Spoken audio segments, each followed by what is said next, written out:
പെട്ടെന്നൊരു ചൂരമീൻ തേങ്ങാപ്പാലി കറി വെച്ചതാണ്.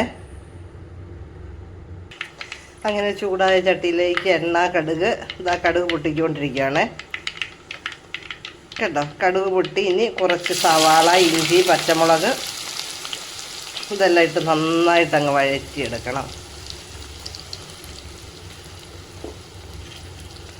ഈ ഇഞ്ചി, പച്ചമുളകും സവാളയെല്ലാം നല്ലപോലെ വഴലണം. നല്ല പച്ചമണം മാറുന്നിടം വരെ ഇത് വഴണേ. സവാള ഒന്ന് വാടി വരുമ്പോൾ 2 തക്കാളിയും കൂടെ ഇടണേ. നല്ല 2 തക്കാളിയും കൂടെ ഇട്ട് ഇത് നന്നായിട്ട് വഴന്നു വരണം. അങ്ങനെ പച്ചമുളക്, ഇഞ്ചി, കറിവേപ്പില, തക്കാളി, സവാള, ചെറിയ ഉള്ളി ഇതെല്ലാം നന്നായിട്ട് വഴന്ന് എണ്ണ തെളിഞ്ഞ് വന്നിട്ടുണ്ട്. ഇനി കുറച്ച് മല്ലിപ്പൊടി, ഒരു 2 കഷ്ണം മീൻ വെക്കുന്ന പുളി, മഞ്ഞൾപ്പൊടി, കുരുമുളക് പൊടിയൊക്കെ ചേർത്തിട്ടുണ്ട്. ഇത് ഒന്ന് ചെറുതായിട്ട് വഴന്നു വരും. ഇത് അരപ്പ് റെഡിയായി. ഇനിയിപ്പം നല്ല ഇച്ചിരി തിളച്ച് ചൂടുവെള്ളം ഒഴിക്കണേ. ഒരു കപ്പ് ചൂടുവെള്ളം ഒഴിച്ച് കൊടുക്കുവാണ്. അരപ്പെല്ലാം നല്ലപോലെ വെട്ടി തിളയ്ക്കുമ്പം ഇതാണ്ട് ചൂരക്കഷ്ണം ഓരോന്നായിട്ട് നല്ല മുറിച്ച ചൂരക്കഷ്ണം ഇട്ട് കൊടുക്കണേ. ഇതുണ്ടോ,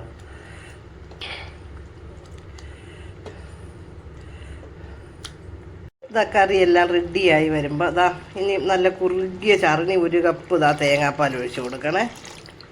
അതുണ്ടോ, ഇനി ഈ തേങ്ങാപ്പാലിൽ കിടന്ന് കറി നല്ല കുറുകിയ ചാറോടുകൂടിയ ചൂരമീൻ തേങ്ങാപ്പാൽ കറി റെഡിയാവുക. നല്ല അടിപൊളി തേങ്ങാപ്പാൽ കറിയെ ചൂരമീൻ റെഡിയായി. ഉണ്ടോ, കണ്ടോ, നല്ല അടിപൊളി തേങ്ങാപ്പാൽ കറി.